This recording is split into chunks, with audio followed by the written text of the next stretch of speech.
Hi guys. तो आज हम अपनी वर्बल एबिलिटी की सीरीज को और ज़्यादा आगे बढ़ाने वाले हैं। एंड हमारी वर्बल एबिलिटी की सीरीज में हम यहाँ पर जो मॉक टेस्ट है उसको सॉल्व करने वाले हैं। तो बात करते जरा उसके बारे में। सो ऑलरेडी अगर आप देखोगे तो 8 वीडियोस हम वर्बल एबिलिटी की सीरीज में डाल चुके हैं। अगर आपने वीडियोस नहीं देखी तो जाके जरूर चेकआउट करना, आपको बहुत ज़्यादा हेल्प होगी। सारा ही फ्री कंटेंट है। आपके टीसीएस के एग्जाम में आपको बहुत ज़्यादा हेल्प मिलेगी, बिकॉज इसमें हमने काफ़ी सारे रूल्स को डिस्कस किया है।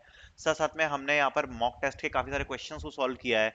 तो आपको काफ़ी ज़्यादा अच्छी प्रैक्टिस हो जाएगी। सो मेक श्योर कि आप इस प्लेलिस्ट को जरूर गो थ्रू करें। आपको प्लेलिस्ट की लिंक डिस्क्रिप्शन में मिल जाएगी और सारी वीडियोस को जाकर देखें। दूसरी बात, हम जो मॉक टेस्ट को सॉल्व करने वाले हैं, मॉक टेस्ट की लिंक आपको डिस्क्रिप्शन में मिल जाएगी। यहाँ पर आपको 400 प्लस क्वेश्चंस मिलेंगे इन ऑल मॉक टेस्ट, जिसमें आप देख सकते हो आपको बिल्कुल टीसीएस एनक्यूटी के पैटर्न के ऊपर यहाँ पर ये मॉक टेस्ट देखने को मिलेंगे। एंड इसको हम सॉल्व करने वाले हैं, जो कि आपका एक अच्छी प्रैक्टिस हो जाएगी, आपकी एक अच्छी हेल्प हो जाएगी। अगर आप टीसीएस के एग्जाम को जा रहे हो तो अगर आप टाइमर के साथ मॉक टेस्ट को देते हो तो आपकी प्रिपरेशन को काफी ज्यादा हेल्प मिलती है। सो आई वुड सजेस्ट कि आप मॉक टेस्ट को परचेज करें। आपको मॉक टेस्ट की लिंक मिल जाएगी नीचे डिस्क्रिप्शन में। सो स्टार्ट करते हैं अपने मॉक टेस्ट को देना और कुछ क्वेश्चंस को हम सॉल्व करेंगे। सो वर्बल एबिलिटी को स्टार्ट करते हैं। तो पहला क्वेश्चन हमारे सामने जो आया है, यहाँ से स्टार्ट करते हैं।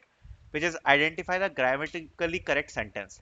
neither of two candidates were able to perform all perform well under pressure. Second, and neither of two candidates was able to perform well under pressure. Neither of two candidates are able to perform well under pressure. Neither of two candidates have been able to perform well under pressure. अब यहाँ पर simple सी बात है, जब हम neither को use कर रहे हैं तो नाइदर खुद में एक सिंपल, एक आप बोल सकते हो एक सिंगुलर सब्जेक्ट है, ठीक है, नाइदर। सो नाइदर अगर खुद में सिंगुलर है तो यहाँ पर अगर आप इसमें इस सेंटेंस में देखोगे, ठीक है, तो अगर आप इस सेंटेंस में देखोगे तो हमें जो ग्रामर यूज करनी होगी वो भी अपन की सिंगुलर फॉर्म की ही ग्रामर यूज होगी। सो अगर आप इसमें देखोगे तो इसमें लिखा है neither of the two candidates were. So were तो नहीं आ पाएगा। Neither of the two candidates was आ जाएगा। सो यहाँ पर अगर आप देखोगे तो यहाँ पर बाकी सारे सेंटेंस में हर जगह प्लूरल आपको दी गई है ग्रामर। बट केवल एक यही ऑप्शन है इसमें आपकी सिंगुलर ग्रामर दी है, neither of the two candidates was able to perform well under pressure, इसलिए यही हमारा आंसर होने वाला है।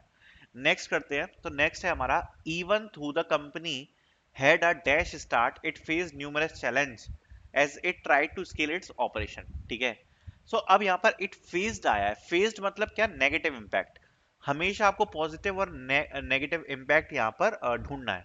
तो यहाँ पर जब हम कहते हैं कि कंपनी का जो स्टार्ट था वो तो अच्छा था, लेकिन बाद में चैलेंजेस फेस हुए, तो जो स्टार्ट होगा वो अच्छा होगा तो ट्रूबुलेंट नहीं आंसर हो सकता। हम्बल एक कंपनी के साथ हम यूज नहीं कर सकते। स्टेबल होगा या प्रॉस्पेरस होगा।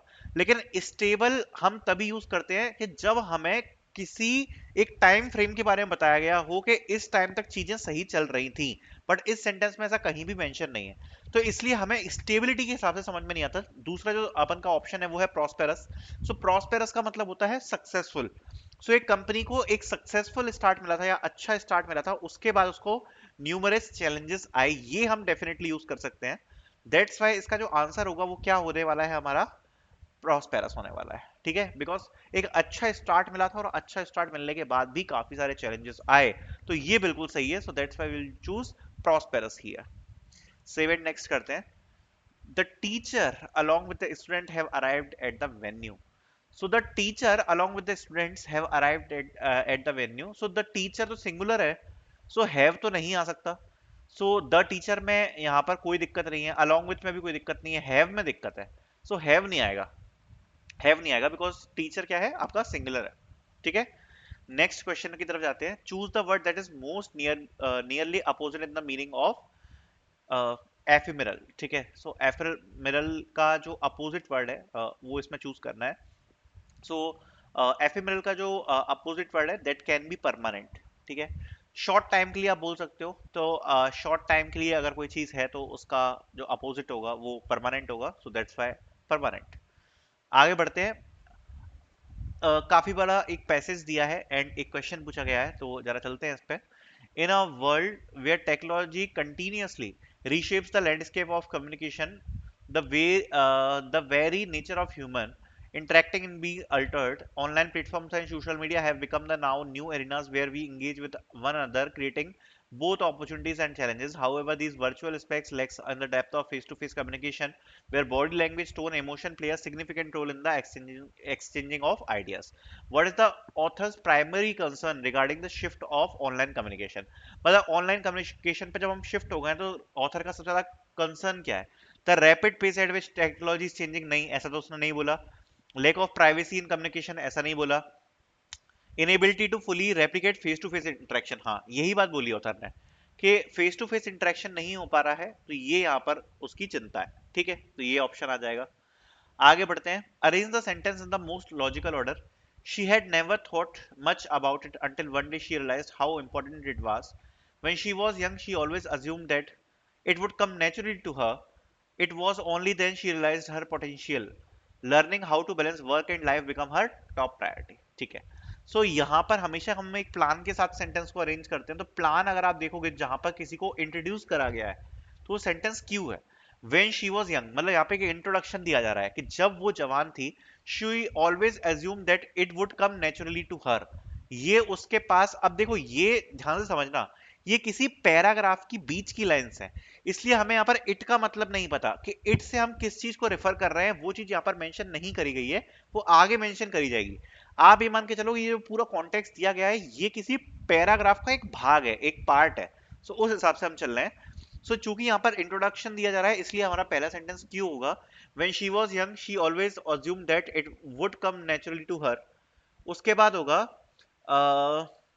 She had never thought much about it until one day she realized how important it was. Because plan of action दिया जा रहा है, so इसका Q के बाद P होने वाला है. Then होगा it was only then she realized her true potential and learning how to balance work and life become her top priority. इस क्वेश्चन को कैसे सॉल्व करना है वो अभी मैं आपको बाद में भी समझाऊंगा जब हम आंसर्स की तरफ चलेंगे. बट इसका जो आंसर होगा मेरे हिसाब से होगा QPRS. तो QP QP QP QP sorry QPSR होगा इसका आंसर. ठीक है. सो QPSR मेरे हिसाब से आंसर है. बाकी अभी लास्ट में हम डिस्कस करते हैं जरा इस वाले क्वेश्चन को, हम किस हिसाब से चल रहे हैं. ठीक है. Choose the correct meaning of the item to add fuel to the fire. मतलब जले में नमक छिड़कना की जगह आप बोल सकते हो कि जले में पेट्रोल डालना. तो इसका मतलब है किसी सिचुएशन को और ज्यादा खराब करना. Right. So to make a situation worse, यही इसका आंसर होगा.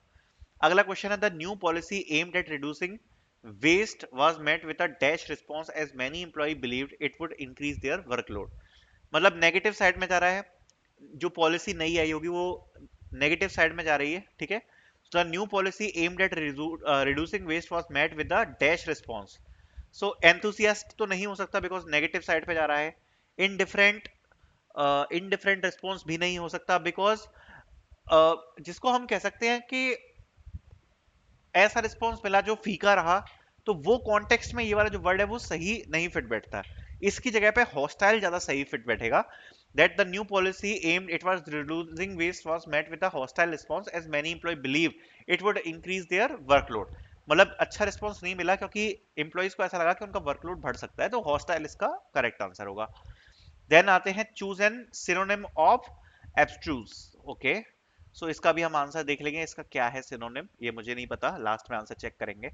Identify the grammatically correct sentence. The lawyer explain the case thoroughly which was understandable. ठीक है. The lawyer explain the case thoroughly that was understandable. ठीक है. The lawyer explain the case thoroughly which were understandable. The lawyer explain the case thoroughly it was understandable. So देखो, the lawyer explain the case thoroughly, ठीक है, which was understandable, ये answer होगा. क्यों? उसका reason क्या है आप ध्यान से समझना. यहां पर विच या दैट किसके लिए हम यूज कर रहे हैं यहां पर इस जगह पे, या इट किसके लिए यूज कर रहे हैं? केस के लिए. So the lawyer explain the case थ्रूली, तो विच से रेफर कर रहा है हम केस. ठीक है. विच से हम रेफर कर रहे हैं केस. दैट से केस कभी रेफर नहीं हो सकता. इट से भी केस रेफर नहीं हो सकता बिकॉज ये एक ऐसा ऑब्जेक्ट है जो कि लॉयर के साथ एसोसिएट है.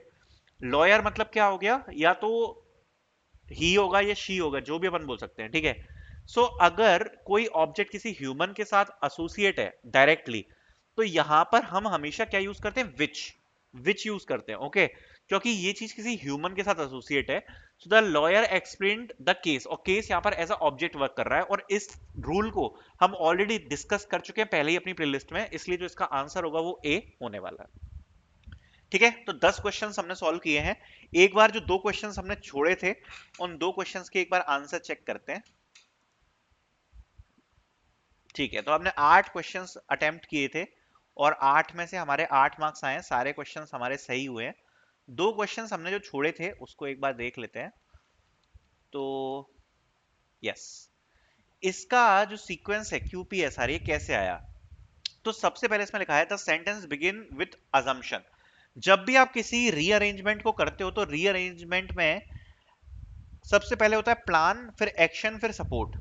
इसी प्रकार से सबसे पहले आती है अजम्पशन। जैसे अगर किसी कॉन्टेक्स्ट में अगर आपको सेंटेंस को फिट करना है वो अजम्पशन वाले में है, तो सबसे पहले आती है अजम्पशन। तो अजम्पशन कौन सा सेंटेंस बताता है, when she was young she always assumed that it would come naturally to her। तो ये assumption है, तो ये सबसे पहले आएगी।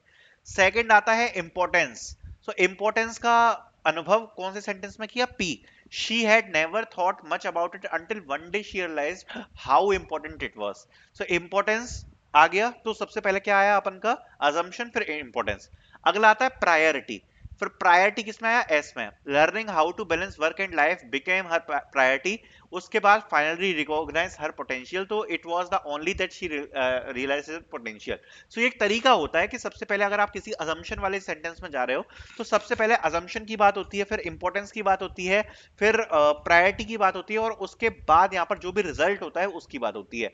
तो ये एक तरीका होता है रीअरेंजमेंट में, तो इसलिए इसका जो आंसर है वो आएगा QP ऐसा। ठीक है, काफी आपको प्रैक्टिस करनी पड़ेगी रीअरेंजमेंट्स की, तो आपको ये वाली जो चीजें हैं वो समझ में आएगी। जैसे जनरली हम क्या करते हैं कि सबसे पहले प्लान आता है, प्लान के बाद एक्शन आता है, फिर सपोर्ट स्टेटमेंट आता है। सबसे पहले प्लान जिसमें डिस्क्राइब किया गया हो कि क्या सिचुएशन है, फिर एक्शन उस सिचुएशन में क्या हुआ वो डिस्क्राइब किया जाता है, एंड उसके बाद आता है सपोर्ट के उस सिचुएशन से बचने के लिए या उस सिचुएशन में क्या सपोर्ट मिला वो आता है बाद में। तो ये एक इसका बेसिक अपना चलता है। ठीक है, फिर उसके बाद synonym of synonym of abstruse.